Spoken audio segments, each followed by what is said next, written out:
I was gonna wait to make this video until I fully completed the game, but I think I have enough to talk about now, and the knockout mode was giving me some trouble. More on that later. Before I start, I do want to thank you guys for the 200 plus views on my last little video essay. Unfortunately, it got taken down due to a copyright claim from someone whose footage I used in the video, but either way, I think getting that many views on a channel with 20 subscribers is pretty decent. Anyway, here are my current thoughts on Mario Kart World. It took so long to get to this new Mario Kart game. During a Nintendo Direct from 2022, I was so confident that they were going to announce the next installment, and then I was met with this. We've been working on remastering select courses from across the You're- Mario Kart oh series. my god. We'll be releasing them as paid downloadable content. Paid? Please take a look at this trailer. It's been 8 years since Mario Kart 8. I was too angry at the fact that they were just announcing more DLC for a game that came out in 2014. I didn't even realize this was a DLC with multiple waves and 48 tracks until a good amount of time had passed. It shouldn't have taken 11 years to get here from Mario Kart 8, but either way, here we are. I'm going to start off with some of the negatives I have about the game because I'd rather have this video end on a positive note, because overall I think this game is amazing. It was heavily advertised that the whole gimmick of this game was that it was an open world. Part of that meant that we would be driving to each track rather than just starting at the next course in a Grand Prix. At first I didn't know how this would work, so after I finished my first race in the Mushroom Cup, I was expecting the transition between tracks to be its own thing, which would then very clearly lead into the second course in the cup, but before I even realized it, I had beat the second course without even knowing I had started it. There isn't a very clear indication on when the transition ends and the actual track begins. I think the only thing that changes is the mini-map, but half the time I'm not really looking at that. The least they could have done is make it so a banner appears with the name of the track you enter once you enter it. It's not a huge thing, and I'm definitely getting better at recognizing when the next track begins. It was just one of the first things that stuck out to me when playing. Although an open world Mario Kart game is an amazing idea, there are some things you just can't work around. One of those things being that there is a lot of just nothing during tracks. Look at this portion of a track, for example.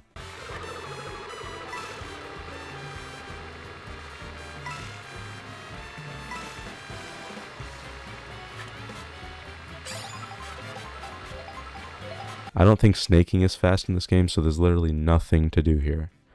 I thought charging mini jumps and using the boost would be something, but even that is actually the same speed, if not slower, than just driving straight. Some of those open stretches rely heavily on either gliding or water skiing, which is another thing that changed pretty drastically from Mario Kart 8. At first I hated both of them. I'm only just starting to get used to the physics of it. That may just be a skill issue, but I still think it's a little too weird. The gliding is so jerky it feels like one tiny push of the stick and I go flying left or right. Luckily, tricking in the air allows you to try and correct yourself before landing. Water skiing is probably my least favorite though. I always assume that I should turn early because the physics make me feel like all the turns I take are going to be wide, but then I turn for 1 second too long and I go straight into a wall. Like I said, they're starting to feel better now, but I'm not sure a learning curve for two of the main gimmicks in the game is very necessary. This is not really a pro or a con, but if I'm talking about the gimmicks in this game, I should probably mention the wall and rail riding. As with everything else, I sucked at it when I first started playing, but it's been getting easier. I can't pull off any insane tricks yet like I've been seeing online, but I'm very slowly getting the hang of it. I really like how high the skill ceiling for this game is. Feels like every day I go on TikTok I'm seeing a new world record for a track that uses some insane new tech. With Mario Kart 8, it felt like you could maximize your skill of the game pretty easily. I suck when it comes to online races, but in 8, I could fairly easily hold my own. Last negative thing I want to talk about before we move on is the battle mode. You can ask anyone I've ever played Mario Kart with, and they tell you that we never even touch battle mode. I don't think I've ever played it in 8 or 8 Deluxe once. I wanted to see everything this game had to offer though, so I tried the different modes with a friend. And by different modes, I mean 2 different modes, because somehow that's all they have. I've seen enough Scott the Woz videos to know that Mario Kart 8 had a horrible start with battle mode too.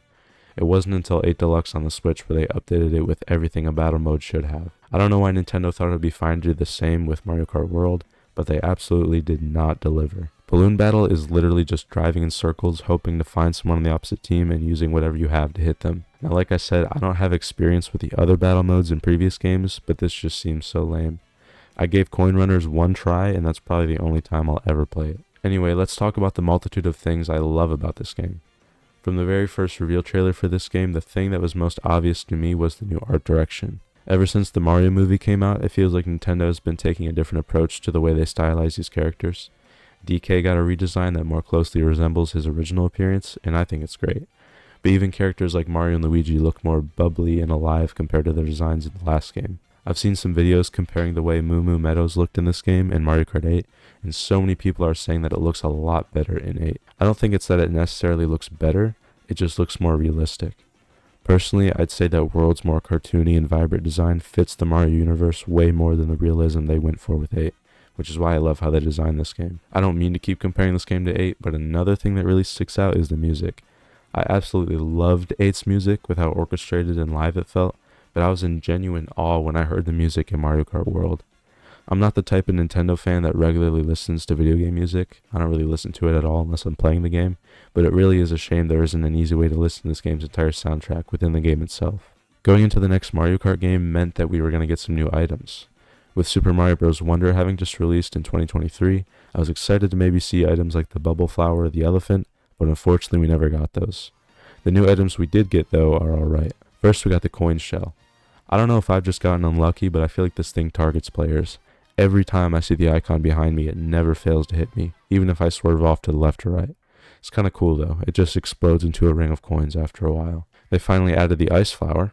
I don't really know how different it is compared to the fire flower, but I guess it's cool. The coin box is pretty lame considering you can still just get a normal coin as an item, but I never really get it anyway. With the addition of the Hammer Bro as a playable character, we got the hammer item. This one's actually pretty cool.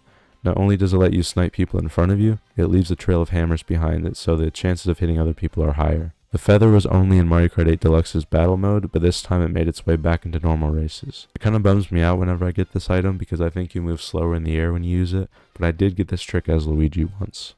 One of the first things everyone was speculating about from the reveal trailer were the weird bags near the gas stations and other places. These turned out to be dash food. When you pick it up and eat it, you get a little boost, but you can also unlock an outfit if the character you're playing as has alternative outfits. This brings me to my next topic, the outfits and character unlock system. Unfortunately, not every character gets the same amount of outfits, especially Donkey Kong, but I still love how they work. It doesn't change anything about the game really, but being able to play as Waluigi when he looks like this is amazing. Final new item in Mario Kart World is the Kamek item. I've never actually gotten it during a race, but I have been affected by it from others. The character unlock system in Mario Kart Wii always stuck out to me with how you had to do some specific things.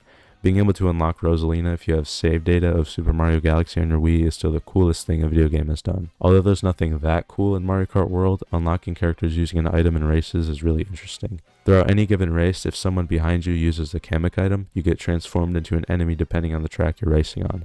I have no idea how someone thought of that idea, but it makes unlocking characters actually fun and makes the process last longer. Overall, I think the new items they added were great. The dash food and Kamek items make up for the lack of Mario Wonder representation, in my opinion. One thing I'd also like to mention before I move on is how getting hit with an item works. In this game, getting hit with a red shell doesn't automatically mean you're going to get set back that much.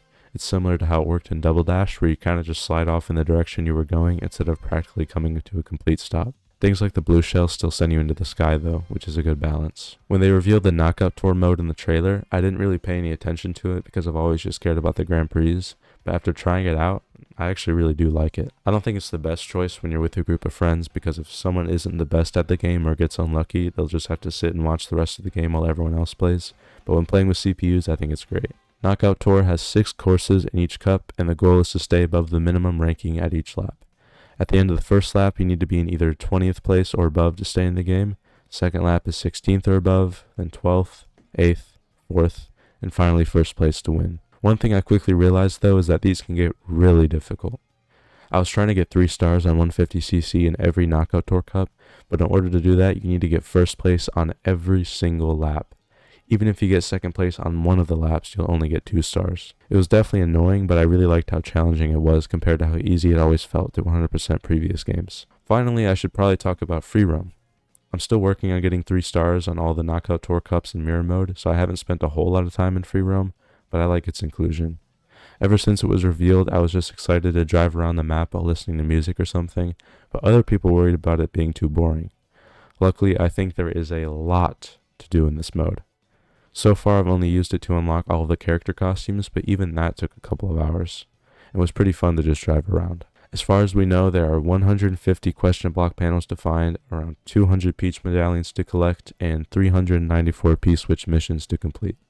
Having that many things to find and complete in just one mode of a game is incredible, and I don't think people need to worry about not having anything to do. I've been having so much fun with this game, and I still have so much left to do.